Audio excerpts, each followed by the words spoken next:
கர்த்தருடைய பரிசுத்த நாமம் மகிமைப்படுவதாக. ஆண்டவராகிய இயேசு கிறிஸ்துவின் இனிய நாமத்தில் என் அன்பின் வாழ்த்துக்களை தெரிவித்துக் கொள்கிறேன். ஏசாயா 31:5 பறந்து காக்கிற பட்சிகளைப் போல சேனைகளின் கர்த்தர் எருசலேமின் மேல் ஆதரவாக இருப்பார். அவர் அதை காத்து தப்ப பண்ணுவார். அவர் கடந்து வந்து அதை விடுவிப்பார் என்று சொல்லி நாம் வாசிக்க முடிகிறது. அதாவது பறந்து காக்கிற பட்சிகளைப் போல் ஆண்டவராகிய தேவன் தன்னுடைய பிள்ளைகளை பாதுகாக்கிற தேவனாயிருக்கிறார். சங்கீதம் 121:4 இதோ இஸ்ரவேலை காக்கிறவர் உறங்குவதுமில்லை தூங்குவதுமில்லை என்று சொல்லி நம்மால வாசிக்க முடியும்.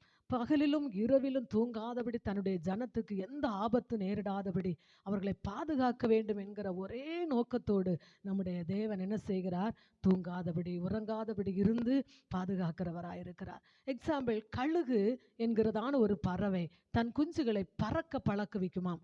அதாவது கூட்டை கலைத்து அந்த குஞ்சுகள் அதற்கு தயாராகிற அந்த காலகட்டத்தில் கூட்டை கலைத்து அந்த குஞ்சுகளை கீழே தள்ளி விடுமாம். அப்போது அந்த குஞ்சுகள் மேலிருந்து அப்படி கீழே இறங்கி விழக்கூடிய அளவுக்கு விழுந்து வரும்போது அது ஓடி வந்து அப்படியே தன்னுடைய குஞ்சுகளுக்கு கீழாக கடந்து வந்து தன்னுடைய செட்டைகளை விரித்து தன்னுடைய முதுகின் மேல் அந்த குஞ்சுகளை ஏற்றி வைத்துவிட்டு மறுபடியும் மேலே பறந்து சென்று அந்த கூட்டிலே வைத்து பாதுகாக்கும். இப்படி பல நாட்கள் பழக்குவித்து என்ன செய்யுமாம்? அந்த குஞ்சுகளை அந்த பறவைகள் பாதுகாக்கிறதா இருக்கிறது. இதே போல் அநேக பறவைகள் தன்னுடைய குஞ்சுகளுக்கு எந்த ஆபத்து நேரிடக்கூடாது என்று சொல்லி என்ன செய்கிறது?